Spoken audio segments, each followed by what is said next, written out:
Hey everybody, welcome back to the Optometry Money Podcast, where we're helping ODs all over the country make better and better decisions around their money, their careers, and their practices. I'm your host, Evon Mendrin, certified financial planner and owner of Optometry Wealth Advisors, a no commission, fee only financial planning firm just for optometrists nationwide. And hope you are doing well as you are heading towards the end of the year and into the holidays.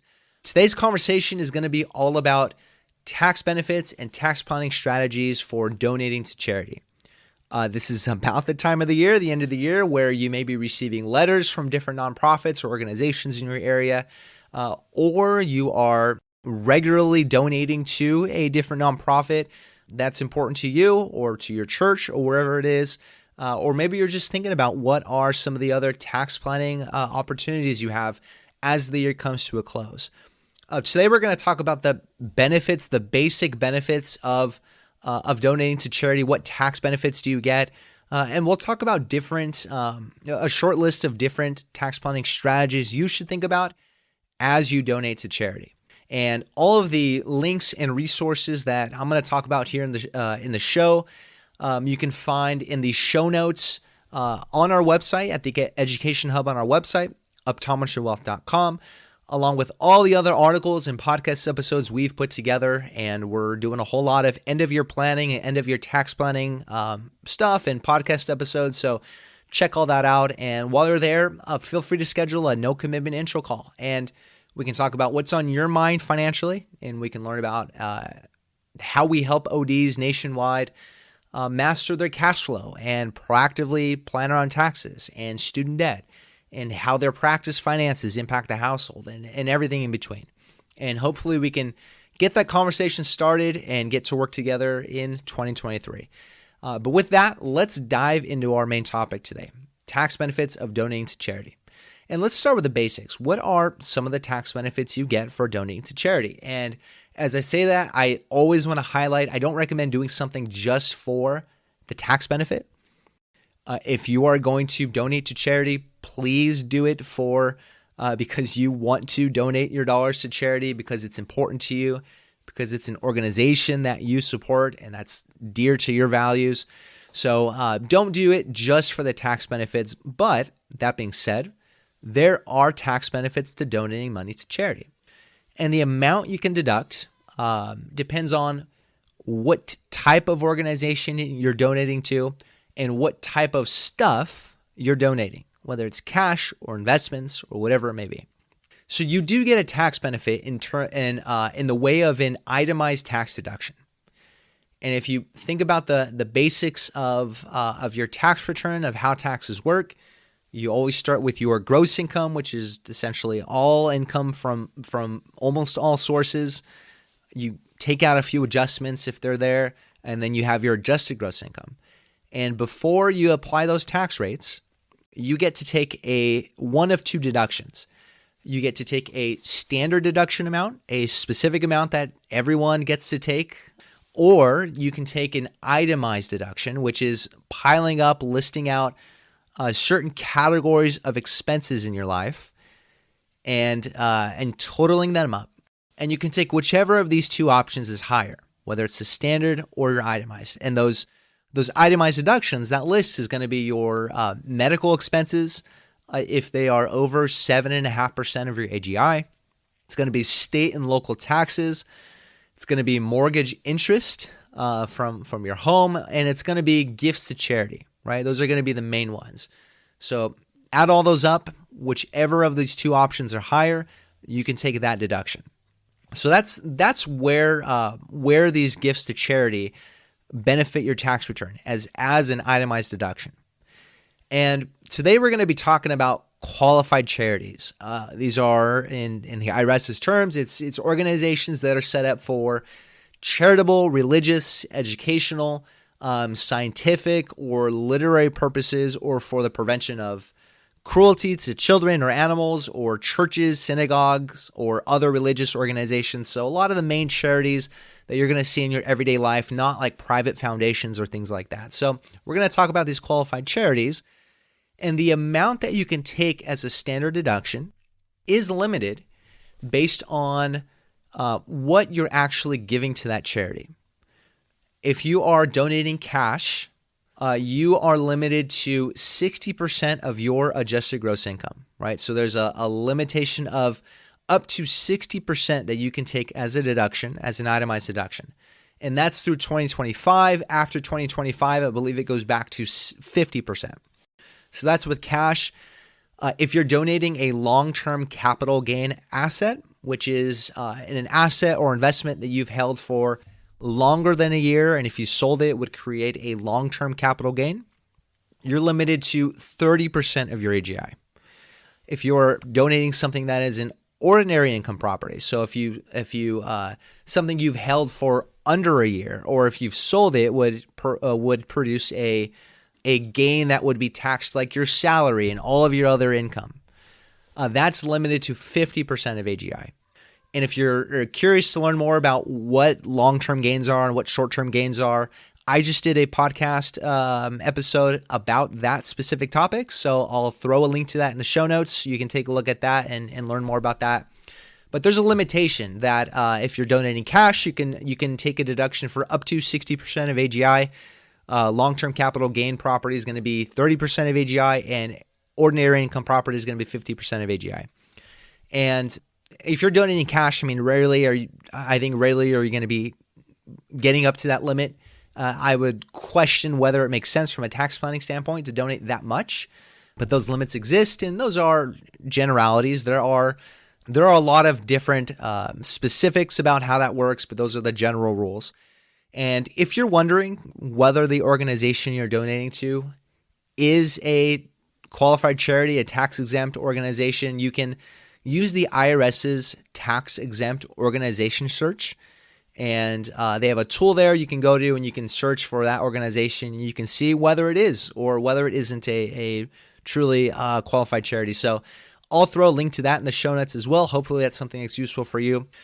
Anything that you donate above and beyond those limits can then be carried over for the next 5 tax years, right? So it doesn't go to waste. It's not gone. It's just carried over for the next 5 years. So there is a tax benefit for donating to charity. It ends up as an itemized tax deduction.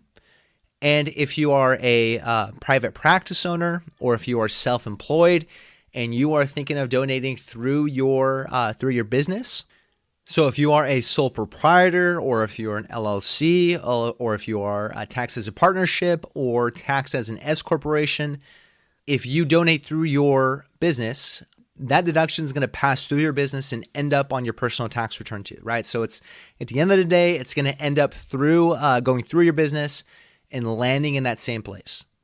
So for example, if you own an S corporation, you're going to see that go through with your K-1 and pass through onto your 1040, your personal tax return, right? So you get an itemized tax deduction as a benefit for donating to charity, but there is a problem. There's a problem. And what is the problem? Well, after the Tax Cuts and Jobs Act, which was at the end of 2017, most people now are taking the standard deduction amount instead of itemized deductions. The reason is because the Tax Cuts and Jobs Act increased the standard deduction amount to an amount that's more than most people are actually itemizing on their tax returns. So for 2022, if you're single or married filing taxes separately, for example, for student loans, your standard deduction is going to be $12,950. If you're married, that standard deduction is going to be $25,900 for 2022. And that is going to end up as a higher amount. Remember, you're taking the higher of the two, so that's going to end up as a higher amount than most people are actually itemizing each year on their taxes. And if that's the case, that means you're not actually getting a benefit from a tax standpoint, remember specifically a tax standpoint, for donating to charity, or even from owning a house and having a mortgage on the house. So that's problem number one. Another thing that came out of the Tax Cuts and Jobs Act is that it limited state and local taxes on your itemized deductions to $10,000. So if you live in California or in New York or some other state with really high state income taxes, that's going to limit the amount you can take on your itemized deductions. So the problem is a lot of you are really not getting that tax benefit for donating to charity. So what are some things we can do, right? Knowing that that's the case, knowing that you want to continue to donate, but we want to try to get as much tax benefit out of that as we can, what are some things we can do? Well, there are some strategies to think about. The first one I want to think about is going to be bunching donations to charity into 1 year. So let's say, for example, you were donating, let's say $10,000 a year in total to the different charities throughout the year. And every year you're donating $10,000. But every year you're also falling short of that standard deduction amount. Let's say you're married and all of your itemized deductions, your mortgage interest, state and local taxes, your donations are at $20,000 every year, but your standard deduction is $26,000 roughly, right? You're just falling short of that each and every year. Well, what if instead of donating every year, you bunch these donations up and you donate every other year or every third year? So you can donate a higher dollar amount in one single year than you would each and every year. And what's the benefit of that? Well, on the years you're not donating, you're still getting the benefit of the standard deduction, right? So you're still getting that same deduction amount you were getting already. But in that every other year, in that 1 year that you're bunching up these donations to charities, you get a much higher, potentially much higher deduction amount as in itemized deductions, which means that you get to take full advantage of those donations to charity and also your state and local taxes and also your mortgage interest, right? So by bunching them up into one tax year every other year or whatever it may be, you can still take advantage of that standard deduction, but every other year or so, get that much higher deduction amount, right? So that's something to think about there. So the next thing to consider is donating appreciated assets or appreciated shares, right? So what does that mean? Well, let's say, for example, you have a taxable investment account and the investments inside of that account have gone up in value, right? They've appreciated. And you were going to donate cash, or in even the worst case scenario, you were going to sell some of those investments in order to create cash to donate. Well, instead of doing that, instead of donating to cash, why not instead donate shares that have gone up in value directly to the charity? What would be the benefit of that? Well, number one is that you can take investments that have gone up a lot in value and donate them directly to the charity, and you would not have to worry about creating capital gain for selling those shares. The charity, on the other hand, can take those shares, continue to manage them or invest them or sell them and not have to pay any income taxes as a nonprofit, right? So you don't have to sell those shares to create income, and the charity can take those and they don't have to pay income taxes at all. So that's the benefit there. And you can use the cash that you otherwise would have donated, reinvest it back into the account, and you now have reset your cost basis on that investment. You have a lower gain now. So that's a benefit there.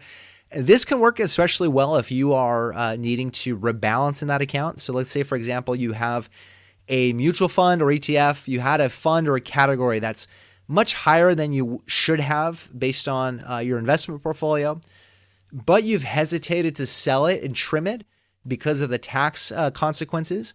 Well, you can donate some of those shares directly to charity, use your cash to reinvest in that account, and get your portfolio back in balance. And you can do that without having to sell shares and create income, capital gains that end up on your tax return. So something to consider is donating appreciated shares of investments or assets directly to charity. Something else to think about is if you have assets that have gone down in value. So you have investments at a loss, which is very possible after this year.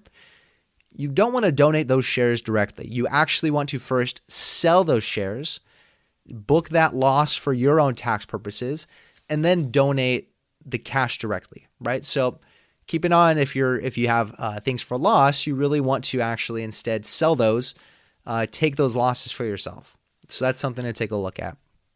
The next thing to look at is what if you didn't want to donate and bunch those donations in 1 year, right? What if you didn't want to do one lump sum every couple of years? What if you wanted that charity to receive those donations every year so they knew they can rely on it for operations? Or what if you didn't know which charity you wanted to donate to, but you still wanted to get that tax deduction this year? Or what if you wanted to change which charity they went to in the future? Well, this is all something that can be helped by using a donor-advised fund. A donor-advised fund is a charitable fund that you can set up an account at, and it's maintained and operated by nonprofits, so it itself will operate as a nonprofit. And that means that you get the deduction for donating to that donor-advised fund in the year you put money into it. And so let's say you set up an account at a donor-advised fund this year, and you put the cash in that account before 12/31 of 2022, you get that charitable deduction for the year you do it. And you get to tell that donor-advised fund which charity you want the funds to go to and when and how often. So instead of a lump sum in 1 year, you can tell that donor-advised fund to send dollars every year, spread it out over the next several years.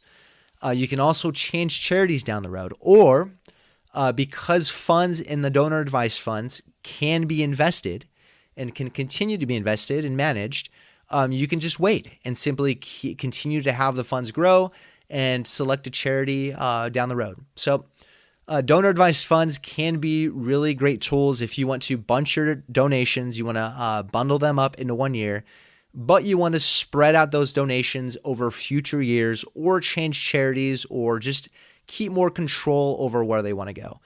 And this can be cash, it can be investments, so you can transfer those appreciated shares directly into the donor-advised fund. It's important to say that technically the funds are not in your control, right? You don't own them.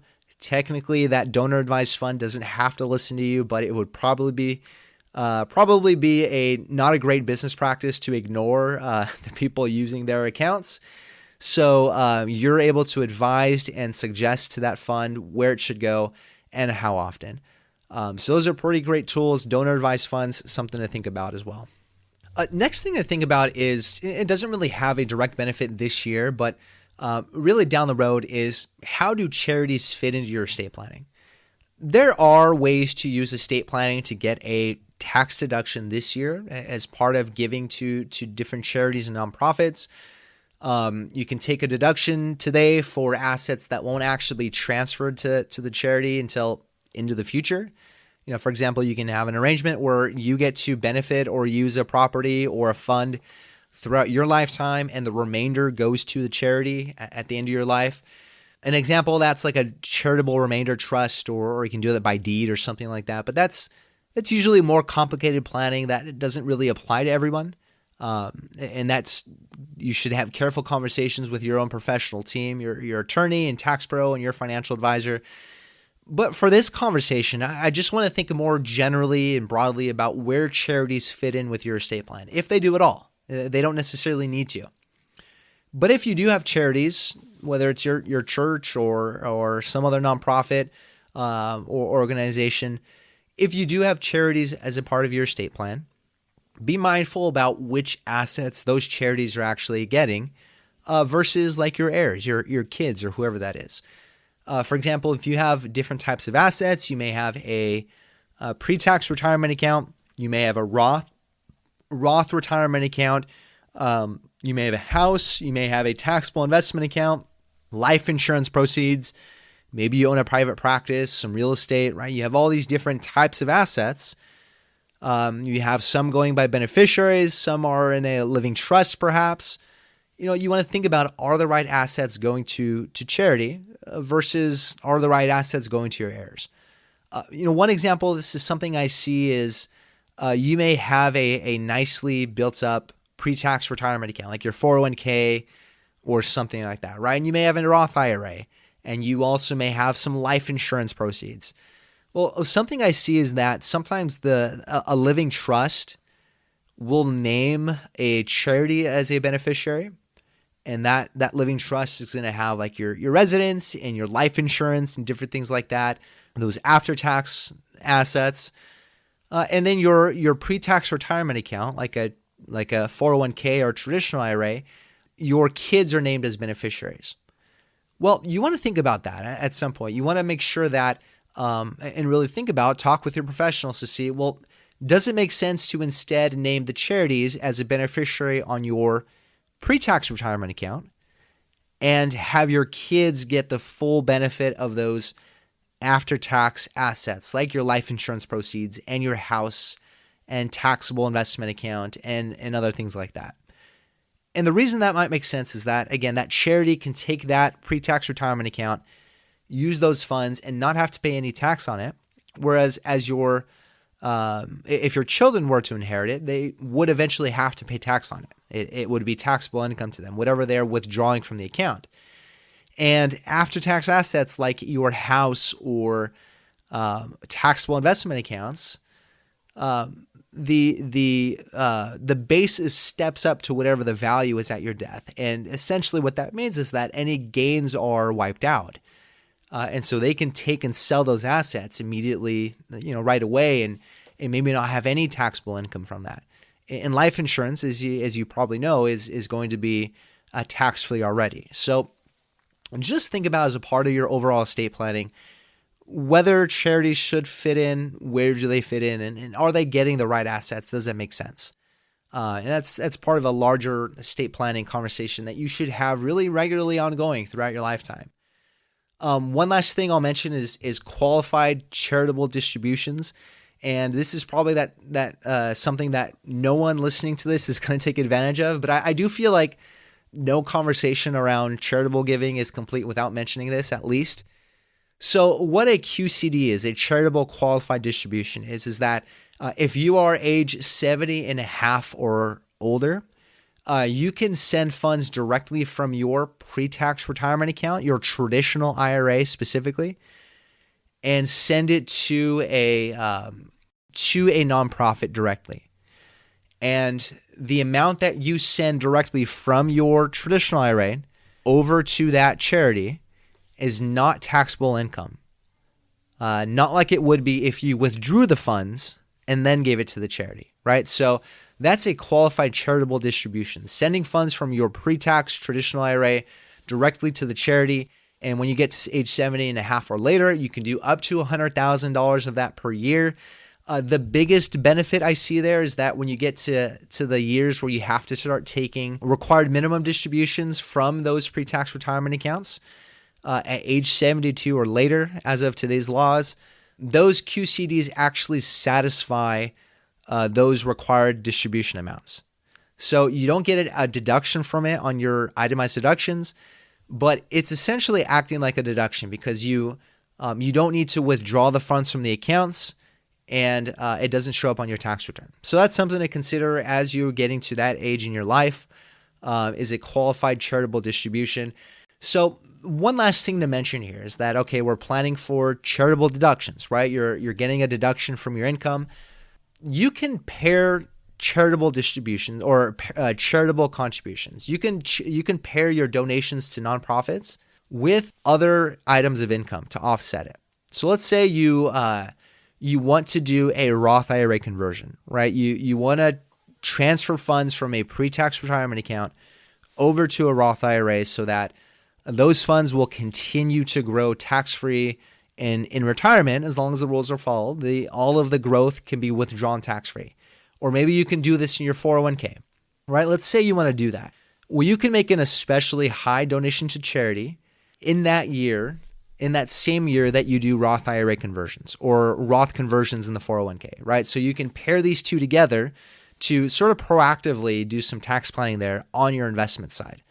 Or maybe you are planning for an especially high tax year and you are a business owner or practice owner or self-employed, an independent contractor, and you are going to start phasing out of the qualified business income deduction, the QBI deduction.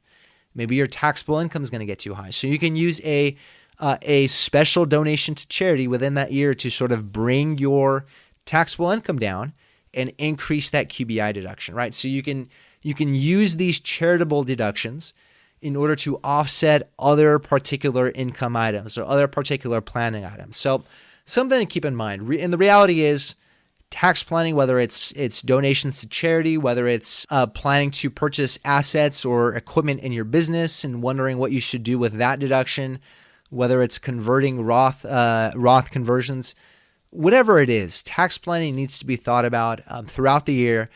And it needs to be thought about over several years and really over your lifetime, right? Don't just think about lowering taxes in one single year in isolation. Think about tax planning as it relates to over the next several years of your life, and preferably over the rest of your life, right? You want to take advantage of opportunities over your whole lifetime as they come. But that's the very basics of some things to think about as you are donating to charity. Again, do it because you want to and it's meaningful to you and it aligns with your values. But if you're going to do it, you can do it sometimes in a more tax favorable way. So hopefully this was helpful for you. There's a whole lot of other details and information to sort through. So of course, don't take my word for it. Don't take this as advice.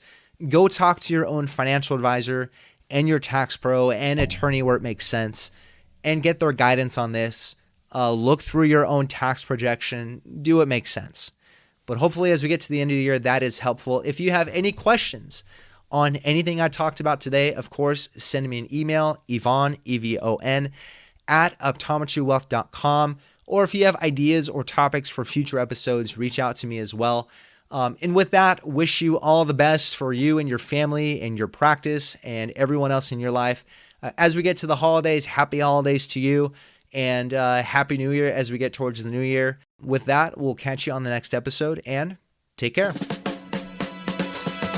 Want more resources to help master your money? Check out the Education Hub on Evon's website at optometrywealth.com. Evon Mendrin is a certified financial planner and owner of Optometry Wealth Advisors, a California registered investment advisor. All opinions of Evon and his guests are their own. This show is for informational purposes only and should not be relied on for specific investment, legal, tax, or other decisions. Clients of OWA may own securities mentioned on this show.